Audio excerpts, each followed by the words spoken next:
ये जरूरी नहीं कि मुकम्मल हो, लेकिन योजनाएं बहुत सारी रखे। तो यही चीज पार्टियां करती है। महाविकास आघाड़ी ने अपनी 5 गारंटी महाराष्ट्र में रख दी है कि वो अगर सरकार में आएंगे तो ये 5 चीजें वो करेंगे। अब आगे उसमें बहुत कुछ है कि 3,000 रुपए हर महीने महिला को मिलेंगे, महिलाओं को फ्री बस ट्रांसपोर्ट मिलेगा, और उसमें बेरोजगारों को भत्ता देने की भी बात हुई है। और आगे ये भी बात हुई है कि जो फार्मर्स है उनका लोन भी माफ किया जाएगा, एमएसपी की बात हुई है। अब आगे ये आने वाला वक्त ही बताएगा कि ये जो गारंटी है ये सच होगी या नहीं, क्योंकि पहले तो महाविकास आघाड़ी की सरकार बनानी होगी राहुल गांधी और उद्धव ठाकरे और शरद पवार जी को। लेकिन मैं ये भी बता दूं कि उद्धव ठाकरे ने महाविकास आघाड़ी की गारंटी के साथ अपनी गारंटी भी बाहर निकाली, जिसमें उन्होंने कहा कि लड़कियों को सिर्फ क्यों फ्री में बस ट्रैवलिंग मिलेगी, क्यों सिर्फ लड़कियों को फ्री में शिक्षा मिलेगी, लड़कों को भी मिलेगी, वो लड़कों को भी देंगे। और उन्होंने भी बहुत सारे वादे किए अगर वो चुनाव जीतते हैं तो। आगे मैं बता दूं, उद्धव ठाकरे, राहुल गांधी और शरद पवार, ये 3 फेज जो है वो बहुत ही बड़ा चेहरा है महाविकास आघाड़ी का, और ये 3 पे ही सब कुछ टिका हुआ है। इसीलिए जो लाडली बहन और ये सारी योजना है जिसमें अभी करंट गवर्नमेंट है जो महायुति, वो जितना पैसा देती है उससे ज्यादा पैसा महाविकास आघाड़ी ने देने का वादा किया है, और वो जैसे ही सरकार में आती है वो पैसा वो देगी। कर्नाटका में जैसे कांग्रेस जीती, उन्होंने अपने वादे पूरे किए, वैसे ही महाराष्ट्र में भी महाविकास आघाड़ी जीत के अपने वादे पूरे करेगी। आगे मैं बता दूं कि अभी राहुल गांधी जी महाराष्ट्र में कैंपेनिंग कर रहे हैं। 20 नवंबर को चुनाव है, इसलिए अब राहुल गांधी जी ने पूरे जोश से कैंपेनिंग करना चालू कर दिया है।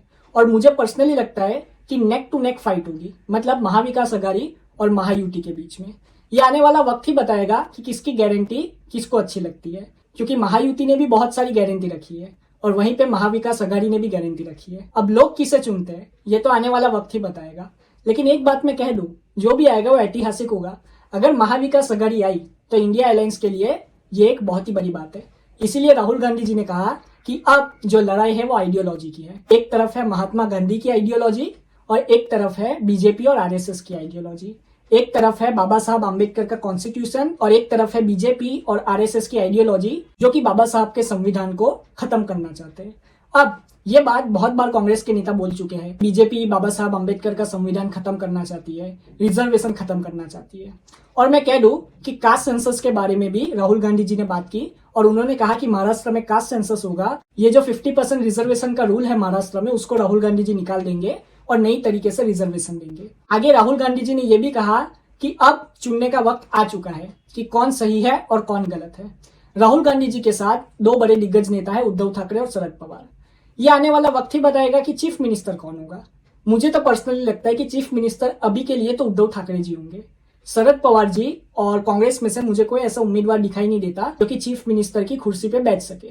मुझे पर्सनली लगता है कि उद्धव ठाकरे जी चीफ मिनिस्टर होंगे। और आगे मैं ये भी बता दूं कि उद्धव ठाकरे जी और शरद पवार जी ने भी अपना हमला चालू कर दिया है और अपनी कैंपेनिंग चालू कर दी है। सबसे पहले तो ये बात ध्यान रखनी है कि महायुति हो या महाविकास आघाड़ी हो, दोनों में अंदर ही अंदर लड़ाई चल रही है और दोनों में ही जो अलायंस है वो ऐसे पार्टियों के बीच है जिनकी आइडियोलॉजी डिफरेंट है।